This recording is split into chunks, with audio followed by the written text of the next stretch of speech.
বলো। ভাই ডায়মন্ড কি পাইছো ভাই? দি পাইছি। তুমি কয় নম্বর পজিশনে ছিলা? 2 নাম্বার। কয় ডায়মন্ড পাইছো ভাই? 50। কাকাশি কয় নম্বরে ছিল? 1 নম্বর বুইয়া। হ্যালো।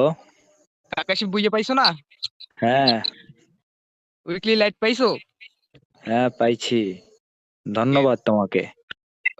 তবে আমরা যে ক্লাসিক ম্যাচের আয়োজন করছিলাম আমাদের গিল্ডে, আমরা বলছিলাম যে ফার্স্ট পজিশনে একটা উইকলি লাইট, সেকেন্ড পজিশনে 50 ডায়মন্ড টপ আপ এবং থার্ড পজিশনে 25 ডায়মন্ড টপ আপ দিব।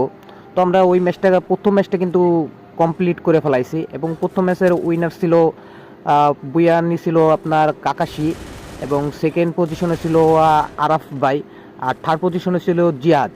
এই তিনজনে কিন্তু আমরা সাকসেসফুলি টপ আপটা করে দিছি এবং আমরা চাইতেছি প্রতি সপ্তাহে শুক্রবার সন্ধ্যা 7টায় আমরা এই ম্যাচটা সেটা আর কি সুন্দরভাবে কমপ্লিট করব।